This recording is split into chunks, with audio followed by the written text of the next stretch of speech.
Well, hello YouTube. The Puma made it to Kennebunk. Show a little in-depth here. Gotta show all the stickers, of course.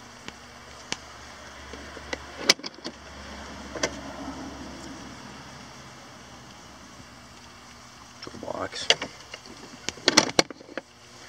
I found that from the factory none of these lights were wired, it seems. So I've got to try and work on that. Or even if they were wired, it never had brake lights.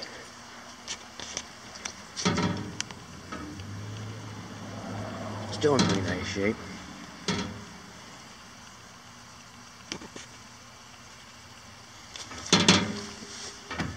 It's of course the 440 model.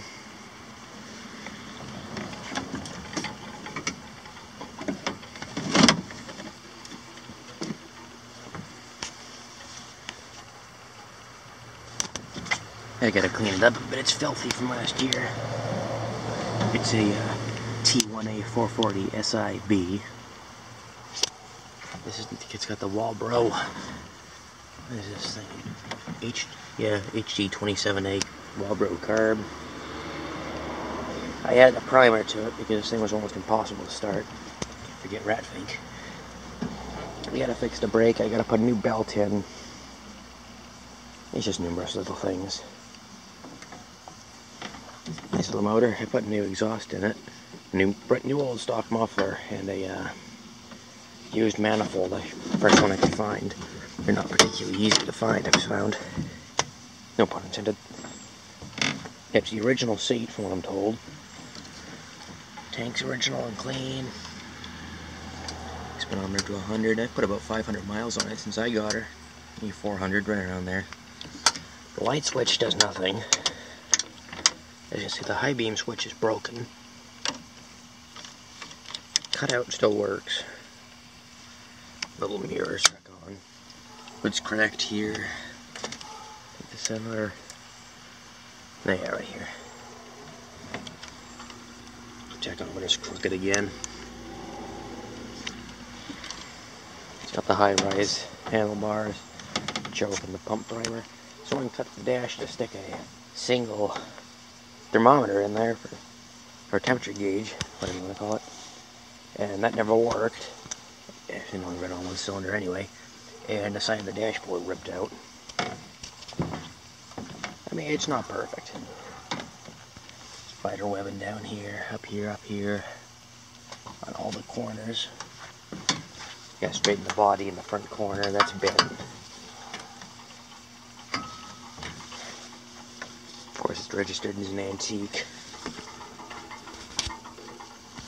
Would you actually believe that's a thing? Fix the brake. Actually, still in pretty nice shape. I've got the little side bag from here. Bumper's nice, except for one little bend. Engine turns over okay. I haven't checked the compression, but it feels pretty good. It feels the same it was when I bought it. New skis. I gotta put new carbides in there and other little bits. Gotta find a new piece of trim for the windshield and the screw. I'm gonna replace the whole windshield. It is sort of bent up and discolored. But overall, I mean, what a 1971, call it a 40-something, 45 or so year old snowmobile. This really ain't too bad, considering it was run sort of by a nut, from what I've heard. I've got the taillight cover. I gotta find a newer, well, actually one that fit, because it came off real hard, and now I can't get the damn thing back on. The lights don't work anyway, so I don't know. The wiring's a bit of a mess. I'll get her sorted out. As it is, the high beam switch doesn't work, the light switch doesn't work, the lights just come on with the engine, and that's how it is. Matter of fact, I think all the wires at the light are connected together, so high and low. But not a hell of a lot of these around, it seems, anymore. There's two on Craigslist to look at. One had a really nice blue painted hood, real blue sides, sort of fancy look, and it looked nice. But the thing I'm worried about is track.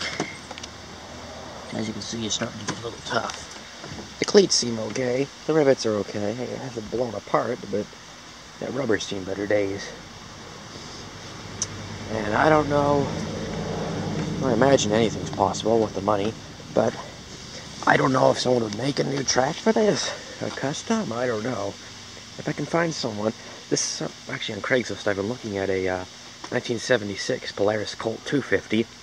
Yeah, not nearly as much power, but like I was ever going anywhere particularly fast. However, I did like to get up and go. But this thing stinks in the deeper snow. It stinks so bad. And I've heard a few people talking about it, so it's not just me. Apparently these really weren't so hot and soft stuff or anything, over 6 inches or so. Okay, I mean that's insulting, but still they weren't too good in the soft stuff. The Colt's, I'd call it medium size. I mean, it's not a single seater or a short track like this, and it ain't exactly big. But more track coverage area, and apparently they're good in deep snow. So I'm thinking I'll pick that up. I mean, it's cheap enough I could flip it for good money.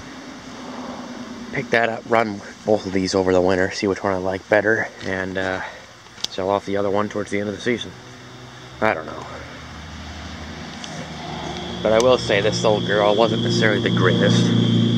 I'm gonna need head work pretty soon because the threads for the plugs are getting a little soft, loose. But oh well. So that's all for now.